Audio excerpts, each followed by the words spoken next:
The Supreme Court reversed a lower court ruling today, finding that city ordinances that imposed several restrictions on public camping did not constitute, quote, cruel and unusual punishment. But the decision could change interpretations on another case dealing with the homeless population. That's Martin v. Boise.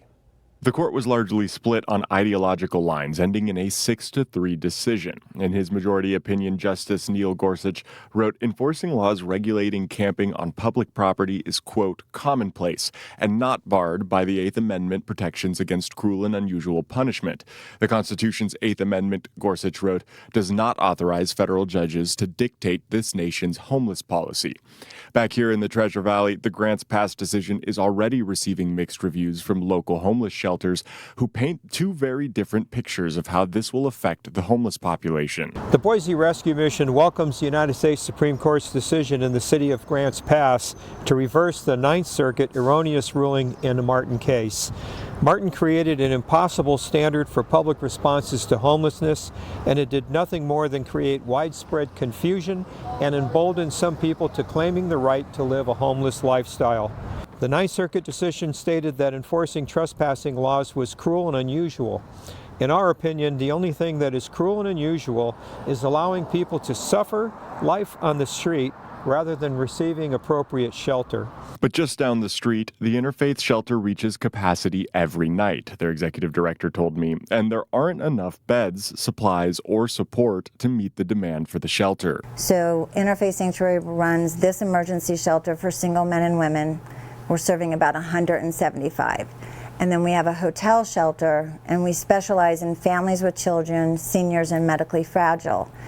And at that hotel shelter, we prioritize single dads with children because we're the only shelter system that can take care of a father with children.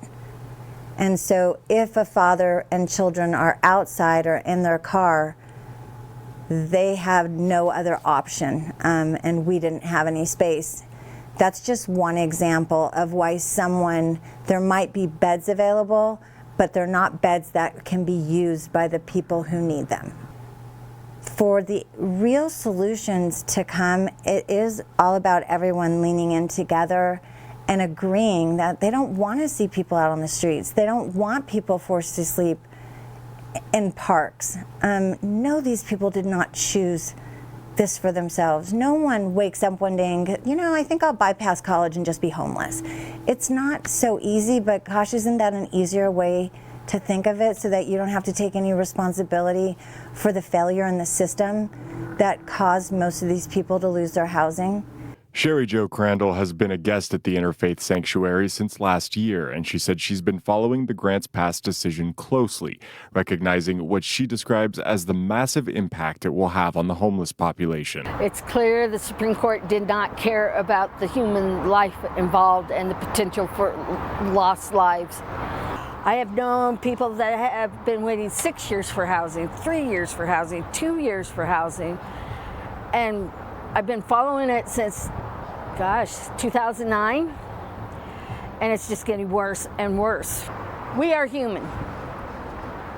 We just don't have 4 walls and a roof over our head. We are just like you, and remember, statistics say that you are 2 paychecks away from being homeless too.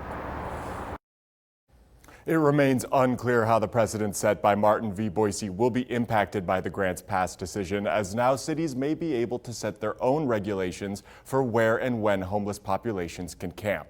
In studio, I'm Dakota Castett's DJ reporting.